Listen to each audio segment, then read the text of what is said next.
Kaixo, ongi etorria. Orain, deskomposizio polinomikoa aztertuko dugu.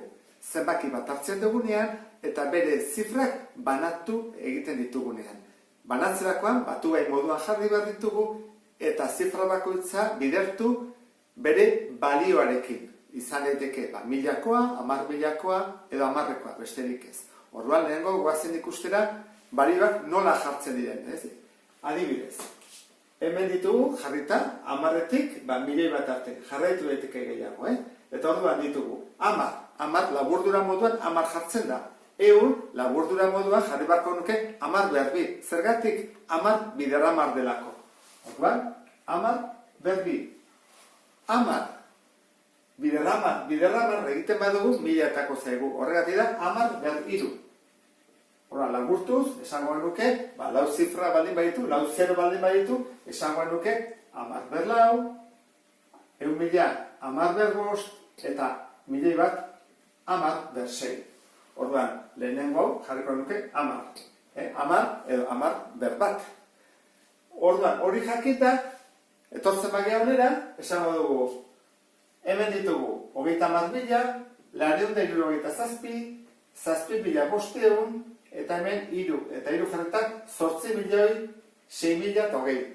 Nola egingo genuke deskomposizio hori. Orduan, lehenengo egin bat duguna da jarri 3ak ze balio duen. 3aren balioa zein da?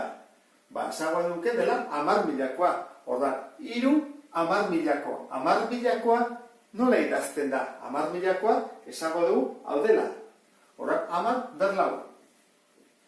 Beste aukera bada, kontatzea, 1, 2, 3, 4. Atzetik lau zifra baldin baditu, behar lau. Gehi, lau bider, lau hau, 100koa da. 2 zifra ditulako atzetik, 10 behar 2.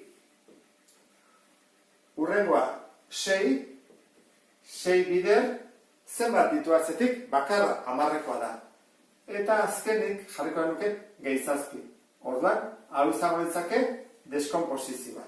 Banatu ditugu bere zifra guztiak eta batuen moduan jarri ditugu.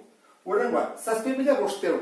Hemen dugu 7.000koa dira, 3 zifra ditu atzetik, horrak 7, 10, bider 10 behar diru. Gehi, bost. Bost izango ditzake, bider 10 behar 2. Bukatu dugu. Zeroiek ez ditugu konteban hartzen. Eta azkeneko, 8.600.020.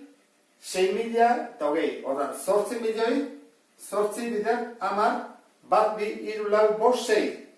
Ber 6, gehi, 6.000, 6 bider 1, 2, 3, 10, ber 3, gehi, 2 10ko. Eta horla bukatuko genituzke 3ak. Ondo izan, beste bat arte, agur.